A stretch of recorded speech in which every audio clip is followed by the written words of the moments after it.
What's going on, everyone? I'm Keegs, and I'm here today with Ben. Say hi, Ben. Hi. Today we are going to be talking about the Acolyte, and we are halfway through this series so far. We have 4 episodes have just concluded, so we're just going to be talking about our overall feel of the show, and instead of a episode by episode breakdown, just touching on things we liked and that we don't like.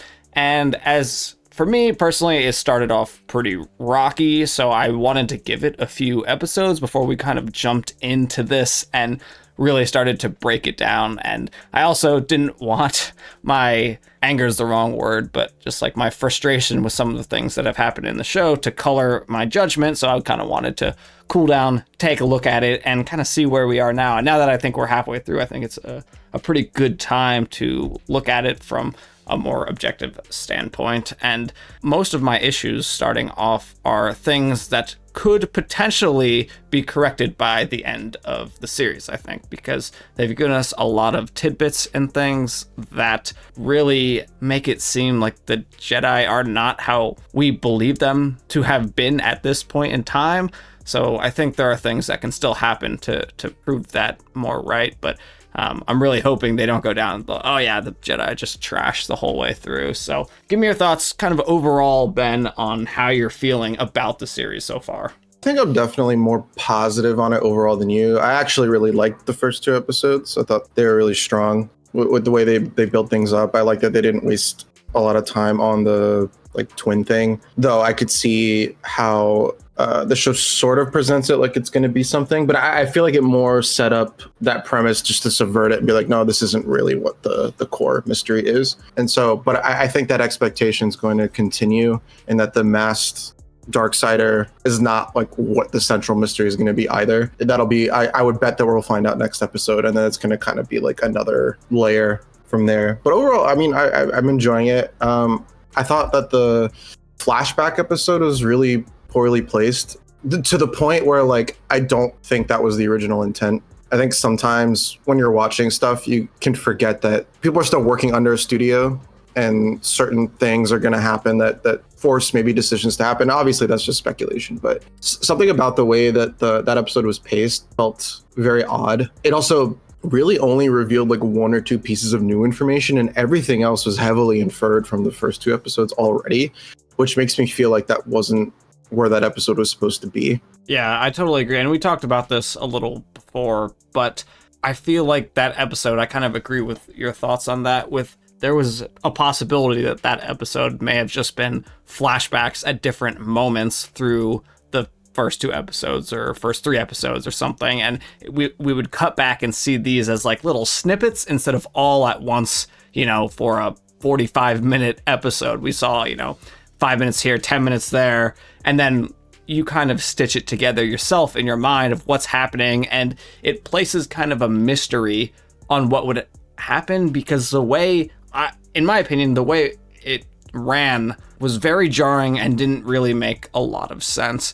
And they didn't hint at, for example, when May set fire to whatever it was, then they immediately jump to this giant fire. And it feels like May set the fire, and that's kind of what they were trying to lead you to believe. But at the same time, every time you saw that, you're like, no way that little fire caused that whole explosion and everything to happen. And then she was like, everyone's dead, and she didn't say I killed them, but the way it was shot made it seem like that. And I just thought it was poorly constructed, because if you broke that up, it would have made a lot more sense. If we just saw a flashback of May saying, everyone's dead, and then later you see her burning fire, and you're like, oh, did May start the fire? That starts to build in your head. But seeing her start a fire, and then immediately after that, everything's on fire, I really feel like in cinema that's a very easy one-to-one creation, and it doesn't make you wonder, it makes you just think that the script is bad. And then I think they're gonna come back at the end with another flashback or something and show that may not have been the case. But I don't know, I think there was a way better way to shoot that, add tension and disbelief and subvert expectations, but the way they did it just felt like they were telling a story that was all over the place. Yeah, it's because the flashback kind of presents things like chronologically in like okay, this is happening, then this happens because that happened, and so on.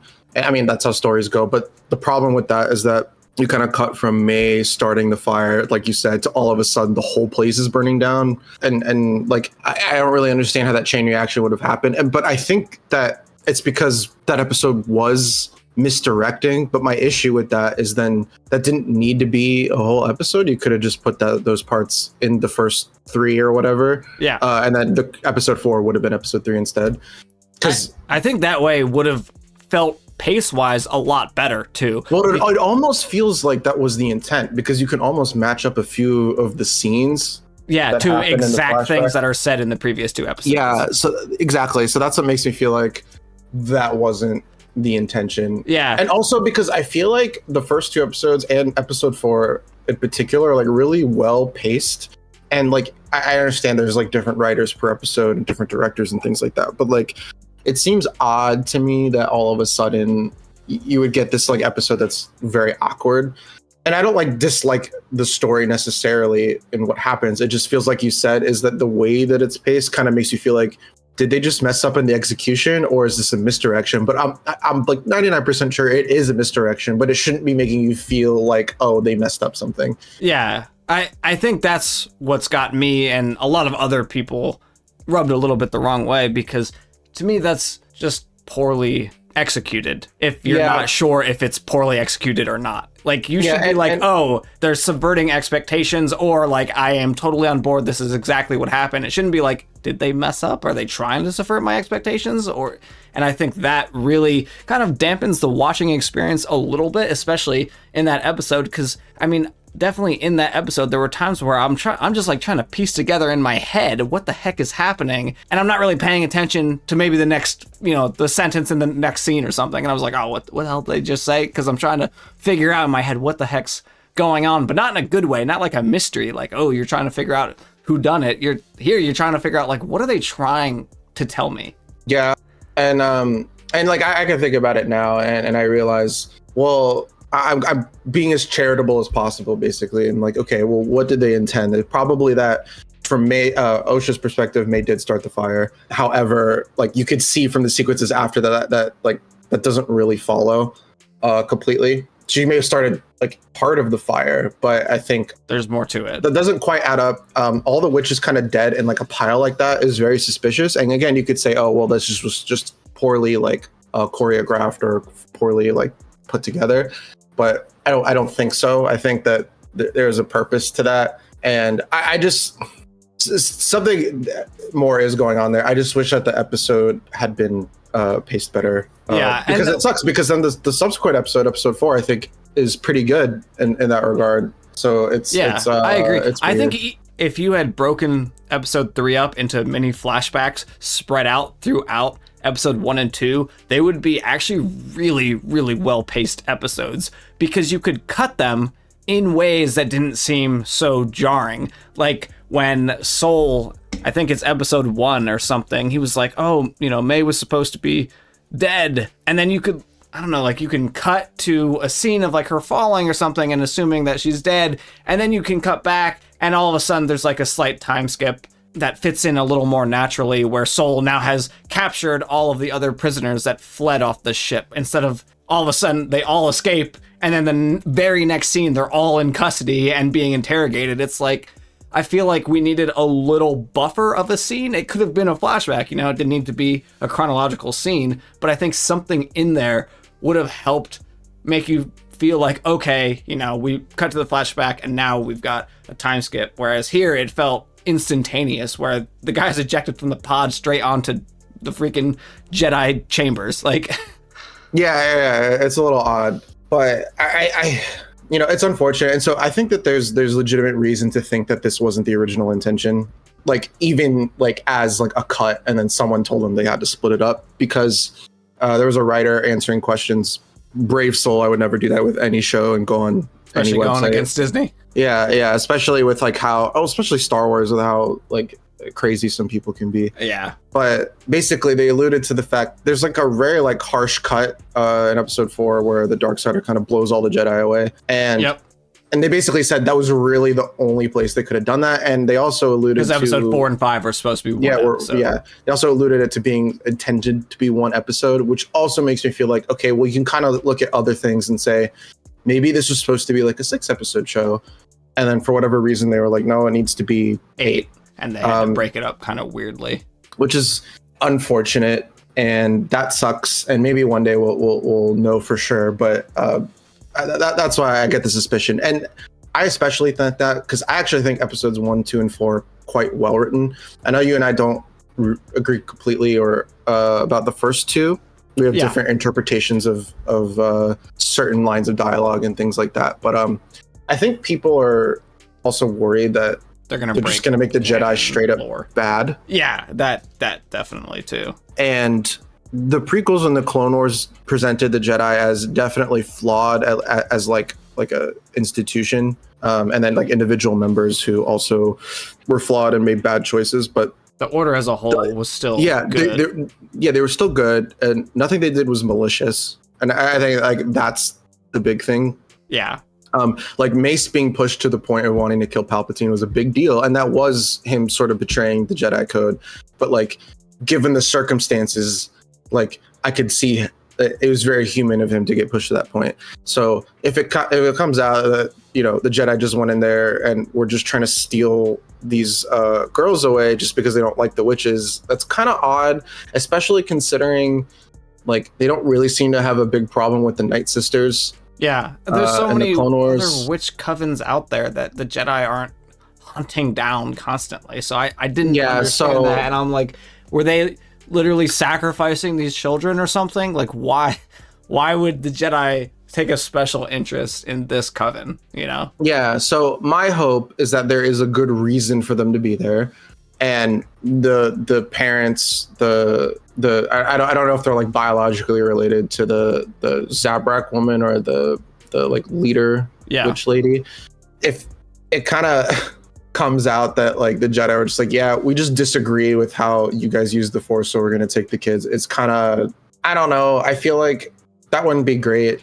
I don't think, and I don't think that it would be weird for the Jedi to be worse at this now than they are in the prequels, which is when their fall actually happens. Yeah, like to me, the prequels were supposed should be the worst to be, that they are. That was the lowest the Jedi ever fell, and I think it should be a gradual decline into that, and that should be the worst. And even at their worst, they weren't that bad. Sure, misguided and a little too heavily involved in politics, but they were not evil, and they were trying to do what was best for the galaxy. Yeah, actually, something I liked about the show is that they seem to really try to avoid dealing too closely with the Senate. I know, so I think there's like a High Council, and then there's like the Council of Jedi that were kind of discussing things. And they're like, well, we don't want to report this to the High Council yet, because if we do this now with incomplete information, then we also have to report it to the Senate, and then it could become this big like political thing, and then we don't really get to figure out what's going on. Yeah. So it seems like at some point they start cooperating with the Senate more, but I kind of like that. There's some friction there. Yeah. Something else I liked was I'm enjoying, assuming that the interpretation is correct. I like that they're kind of keeping it intact, that they don't know it's a Sith. I like that the Jedi a Sith either. Yeah. Yeah, we don't a dark side either. user or a Knight of Ren or something, I do hope they're a Sith though. It would be cooler. I think there's been a lot of drama about Ki-Adi-Mundi for multiple reasons, but I think people misunderstand the line in Phantom Menace when he's talking about the Sith being extinct for a millennia. He's saying that because he believes that's the case. He's not saying that because that's true. Obviously, that couldn't have been true because Sidious and Maul and Plagueis are there, and then they didn't know about Plagueis at the time, but they don't know about Sidious either technically, but yeah. They don't know about anybody in episode 1. So as long as they never come to the conclusion that that guy is a Sith, then that's still fine. The Sith can still be there. Jedi can still interact with Darksiders and have them not be Sith, or they are not have them believe that they're Sith. So I kind of feel like not even know that they're a Sith. I just kind of feel like it's such a weird thing to fixate on. Like, I think there's other things you can criticize about the show. And I just, so far, I don't think like lore or like continuity is really one of them, unless, they go full hog with making the Jedi evil. Yeah. Um, Yeah, I would agree. There hasn't been too many lore breaking things that I've seen in here. I've seen some dialogue that it kind of goes back to is this just what they believe, or is this poorly written? Do they know the lore? Because one of my examples was when, at literally the first scene, when May is fighting, what's her name? Trinity. She's fighting her, and then she says a line. She's like, a Jedi never draws her blade unless she's prepared to kill. And I just don't agree with that. That's just straight false. They do it for a flashlight sometimes. They do it to cut handcuffs off. Like, I don't think they always only pull their lightsaber out. And I'm like, was that supposed to be because that's what May believes? Or is that because it was just a shitty line of dialogue? Well, I think the third option, I haven't read the High Republic book, so maybe like culturally that is how the Jedi operated. We know by the time of the Clone Wars that they're not doing that, but that could be seen as like they've kind of lost the for defense only mantra by then. So like maybe back then that was the intent. But then you have the other guy who's like whipping out his lightsaber every second he gets. That's what I'm saying. They're like, I don't know, Yord and the dude in the Jedi Temple on that planet. They both came in whipping lightsabers out when when Osha was just standing over the dead body. And I'm like, okay, let's put the lightsabers away for a sec. She's unarmed. Like, there's 7 Jedi here. I don't think she's going to try to make an escape for it. And she didn't even look like she was threatening. Why are we whipping our lightsabers out here? Why did you whip your lightsabers out with the apothecary that, to your knowledge, is just an apothecary? Like, you would have no reason to think that he's a threat. Like, well, it was just the one guy that was taking his lightsaber out, right? No, it was 2. Yord and the other Jedi Master in the temple. Unnamed. We only saw him in that one episode. He was like the one that led him into the temple. Oh, I see, escorted him around. Well, so I would guess that it's just something that May believes, because it's so like it's such like a declarative authoritative statement that I don't think that it's. Yeah, but see, I don't think that it's going to be bad writing, because that's so like no. So like I think it is bad writing though, because I think Trinity should have countered with like you know nothing about this, or you don't know what you're talking about, or like you have a lot to learn. Like she didn't. She just accepted it. She was like, "Yep, okay." Like I don't know. Like I think you could have written a scenario where it made it seem more plausible to me, like lore wise. I mean, like I said, those are, I don't know. My problems with the show, especially the first 3 episodes, are nitpicky. But the problem is, after so many nitpicks, it starts to like wear on me. I'm like, okay, how many times can I excuse this of like random lines that I don't agree with? That sure, maybe that's what May believes, but the writing should convey that that is May's opinion and not the stance of the Order, because otherwise the audience doesn't know. You know what I mean? Yeah, or maybe the Jedi don't pull out a lightsaber unless they're prepared to kill could still be true, and the Jedi who we see in the show kind of like whipping out their lightsabers kind of haphazardly are sort of like way too what's the word? Not the opposite of gun shy. Trigger happy. Yeah. Yeah. So maybe that's the intent. And like, at least that's I'm okay with all of these explanations. I just want an explanation. I don't need you to break it down for me, but add like just a sentence or so here or there that makes it like convey that you know what you're talking about, and these are the beliefs, or this is the system. Like, I don't like just sitting here with a bunch of conjecture of like, well, maybe it's this, maybe it's that, because I'm like, okay, but I feel like the writing should make it more definitive. There are things that are good to be mysteries, and there are things that need to be conveyed. Otherwise, it just sounds sloppy to me. So my only counter to that would be that in Star Wars Rebels, and granted, this has caused a lot of conversation, so I guess maybe take that with a grain of salt, but in Star Wars Rebels, Obi-Wan basically tells Maul that he believes Luke is the chosen one. But like in universe, that is not true. Sure. Like in the sense that like Luke is not the chosen one, but yeah. Obi-Wan believes that. But people took that to mean, oh, Dave Filoni or whoever wrote it is saying, oh, so Luke's now the chosen one. And I actually just read a comment today basically saying that Dave Filoni retconned that. And it's like, no, that's Obi-Wan's opinion. Just because a character says something doesn't mean it's true. Or it'd be like saying like, oh, well, Sidious could create life, so he said that, so it must be true. you know, it's like that doesn't really mean anything. But it's a little bit different in the sense that like it's not clear if this is like May's opinion or if that's like actually supposed to be the case. And then if it is supposed to be the case, I think it's on purpose that certain Jedi are kind of taking out their lightsabers all haphazardly and others are not. But to me, maybe that they'll kind of changes the get to the context end of the show.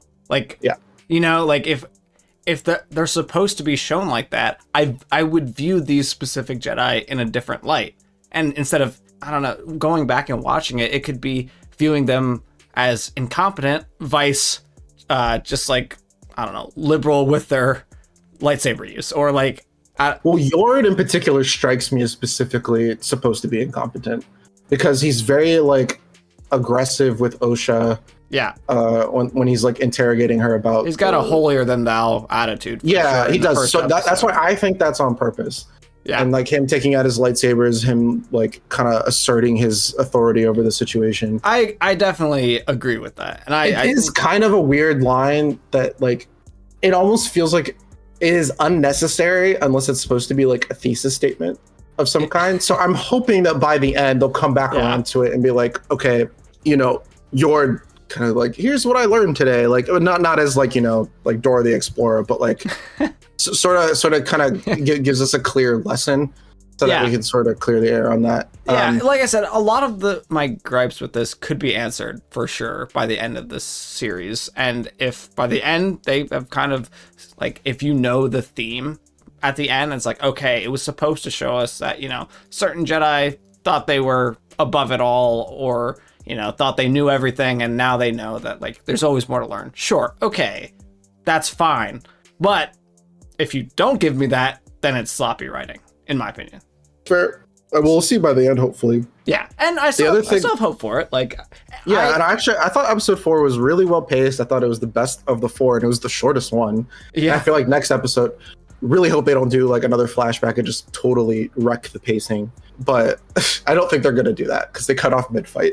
Agreed. I think that I agree with you. Episode 4, I thought was pretty solid. I had really no complaints with episode 4, to be honest with you. In fact, I actually liked a couple of Yord's speeches in this, and this is the first time I'm like, okay, that wasn't the stupidest thing you've ever said.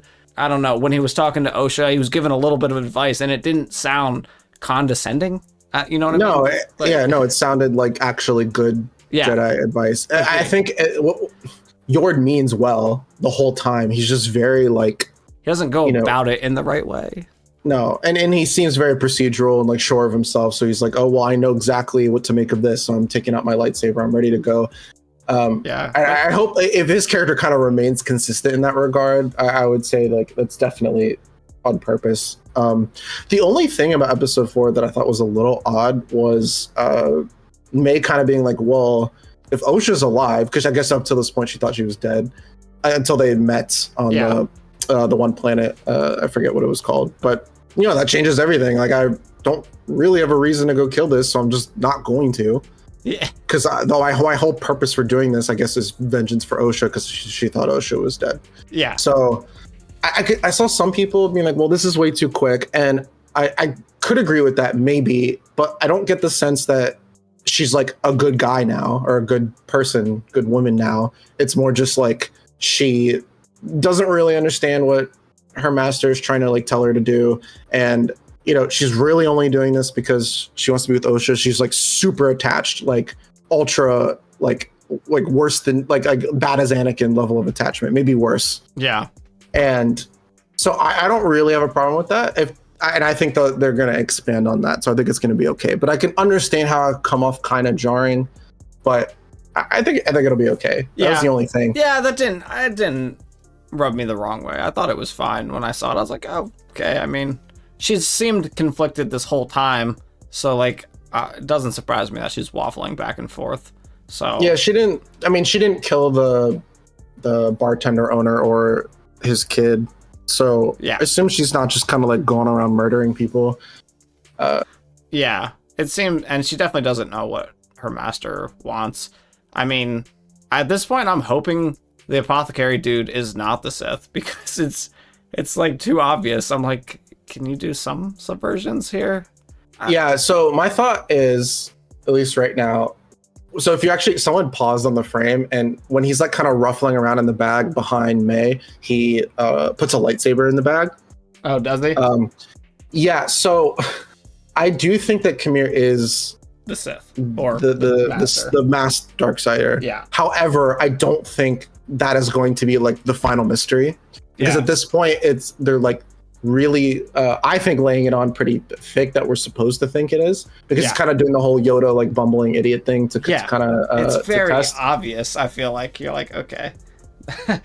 Exactly. I'm just waiting for him to whip out his lightsaber. Come on. So I think at this point the subversion is going to be that he's not the big bad guy, like he's got a master. Yeah, so I would say it is probably going to be Darth Tenebrous or Darth Plagueis that's going to be his master. Probably Tenebrous, given the timeline. I don't know how Plagueis, old. I think, is like 10 or 15 at this point in time. Plagueis? Yeah. Would be. I mean, there's no canon depiction of Plagueis. Yeah. But I do think they're going to keep him a Mun. Leslie Headland as he could be Plagueis, theoretically. Like a really, really early version of that. It could be. Though I think they're going to keep him a Mun for a couple reasons. One, George really liked that idea, and two, Leslie is really big into the aliens and stuff, and also the EU and things like that. So I think she's going to try to bring in as many of those elements as she can. I think they're going to keep those. Tenebrous, I don't really care if they change. Keep Plagueis as a Mun, because Mun can look really creepy. Yeah. Kind of like gray alien a little bit. Yeah. Some of them can look really silly, but others can look creepy depending on how they're animated. But so that's my guess.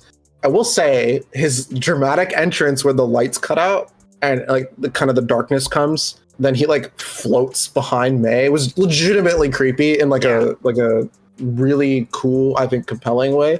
Yeah. I really, really like that. And I like that he kind of just whips Osha away. I assume he wants to keep her alive, probably because of something about her conception. Yeah, I think, and that's why I think it's probably Plagueis or Tenebrous being the master, because or at least Plagueis was interested in manipulating the Force or midichlorians to create life and stuff. So you might want to know more about them, do experiments, things like that. I think that's why he wants them.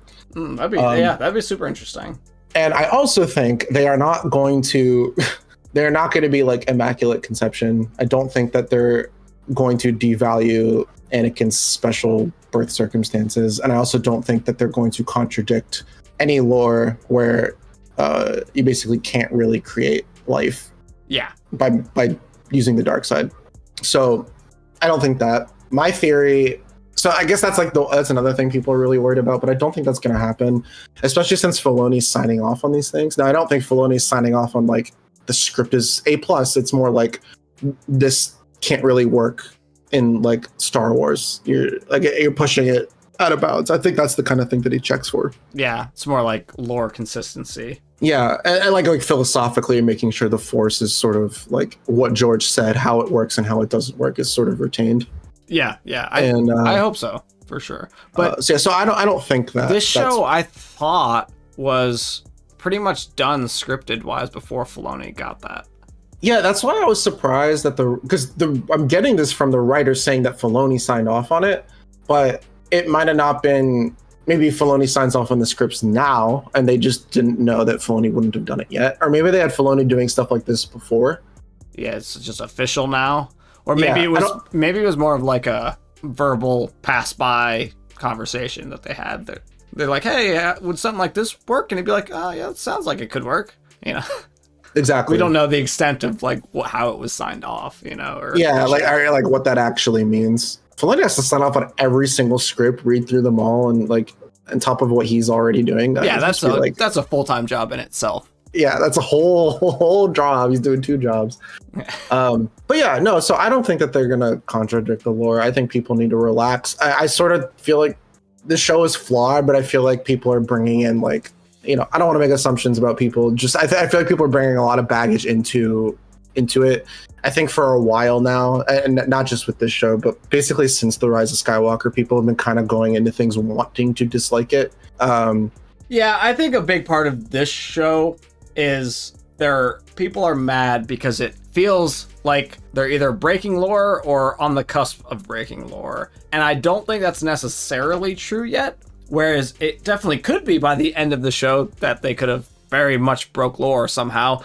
But I think people are inferring like, oh, we saw, a Sith in this episode that completely invalidates everything episode 1 says. Like, no, like, that's not true. Like, that can still be true. Both things can be true. Where, it could be a Sith, but, they could kill all the witnesses. Like, there's so many steps a lot of ways between that they could... before that it breaks lore. Whereas people are inferring that lore is already broken. And I'm like, well, not yet. If, like, the whole council found out there was a Sith there, then yeah, that would break lore. But yeah, another thing about nothing that has actually been broken yet. The council didn't believe Qui-Gon when he told them. Sure. They didn't believe him until he was dead and Obi-Wan killed, quote unquote, killed Maul. And then they started discussing it. Never at any point before that did they believe that it was a Sith. They were like, oh, well, if he's going after the Queen.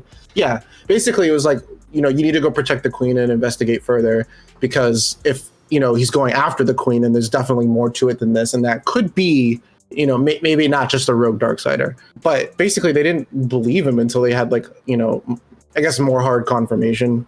So the idea that like, it's very believable to me that, there could be Darksiders in this time period that Jedi just don't think are Sith. Yeah, they just don't believe it. Yeah, I mean, if they never use the title, they don't recite Sith code in front of the Jedi, like there isn't really a reason to just think that. Qui-Gon felt it because Qui-Gon's sort of like enlightened, like he's a little bit more on a different wavelength than everyone else. Yeah, he's spent a lot of time meditating.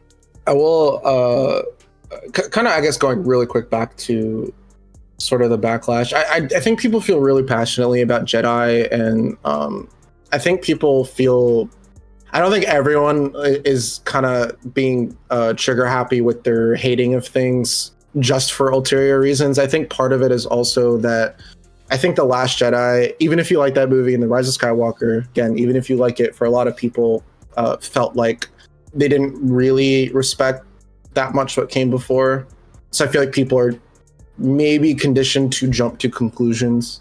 Yeah. Now, I still think people should be less reactive. I think you should engage with media, Star Wars or not. Engage with what the artist is trying to do, not just like what you're scared is going to happen or what you want it to be. I just don't think that's an enjoyable way to like it. And I would honestly say take a break if you find yourself reacting that strongly negatively to everything. Because what show did retcon things too? Andor retconned the titular character's age.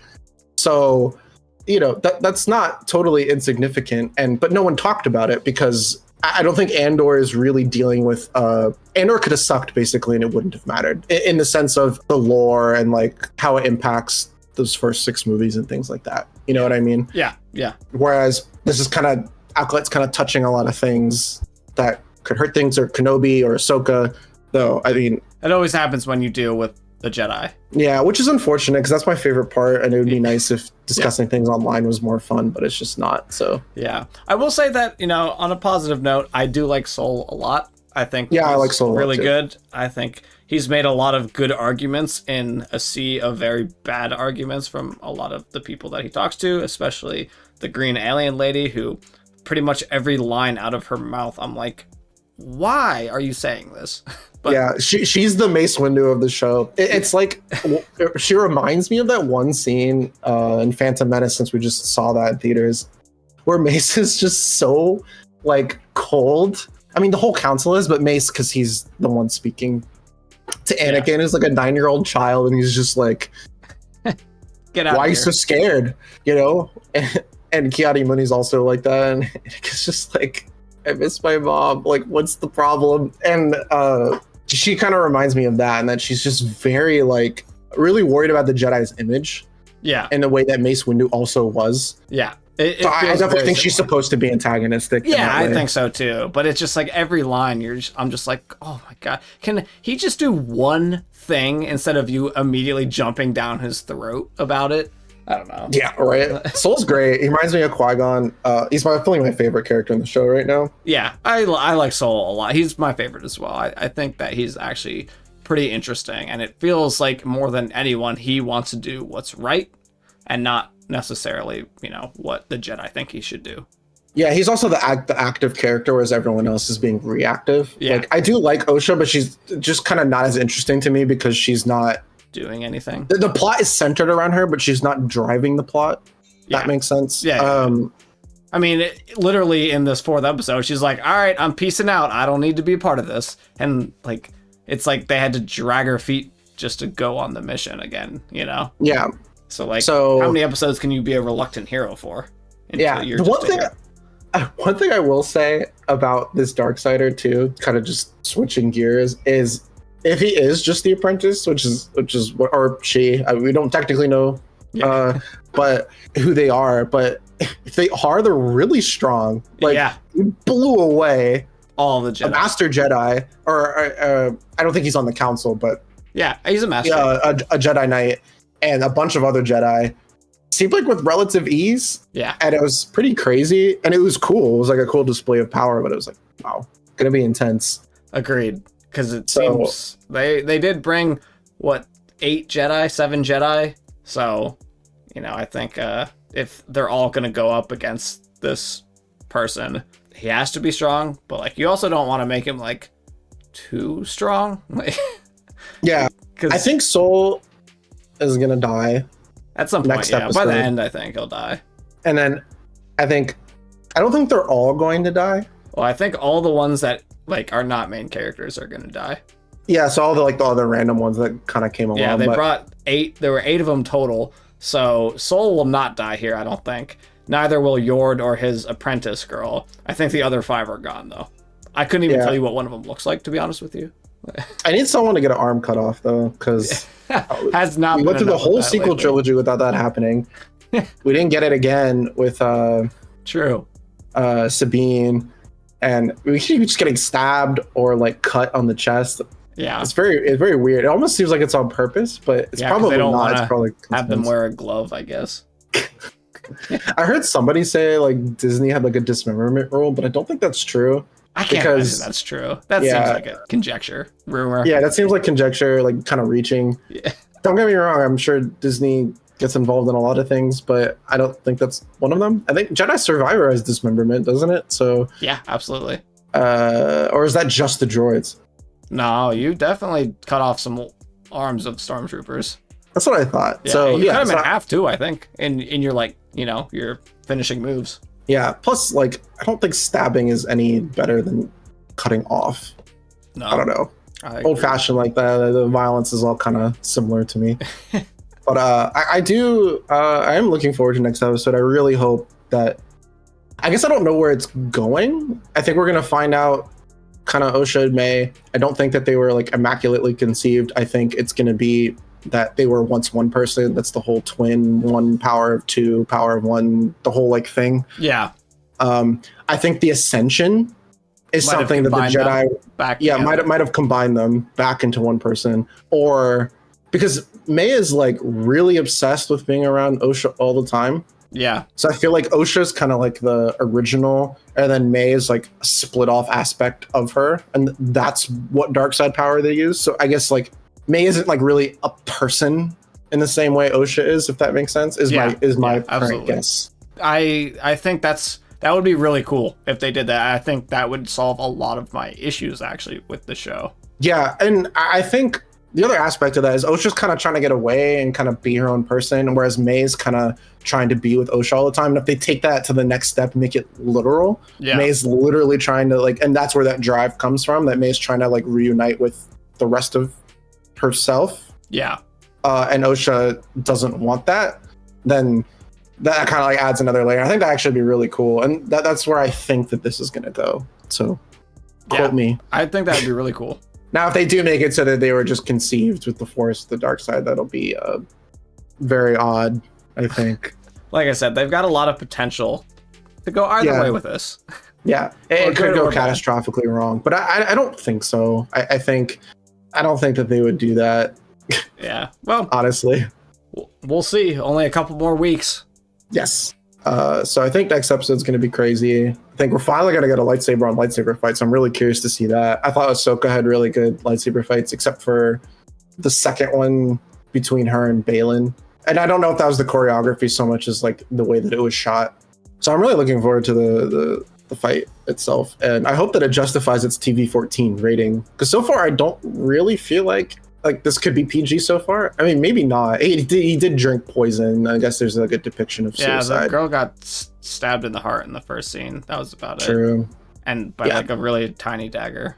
Yeah, and there's no like blood or anything. So I feel like, I don't know. In the Clone Wars, we saw Savage oppress, impale somebody, and I think that all happened on screen. There's no blood or anything on screen in that, and in freaking Bad Batch, they were killing people left and right in Bad Batch. Yeah, maybe I'm misremembering it because it was like clever cutting, since you don't see it go in. Yeah, you definitely see people get shot in Bad Batch. Yeah, absolutely. Yeah, I guess we'll see how violent it is. I'm very curious.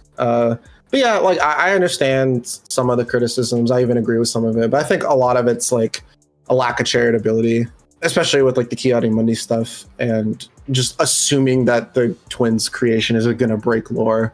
Yeah, and it's just like a lot of that, assuming that it's going to break lore before it actually breaks it. Yeah, but like what you were saying with like not really clear if the writing was bad or if we're supposed to think something else.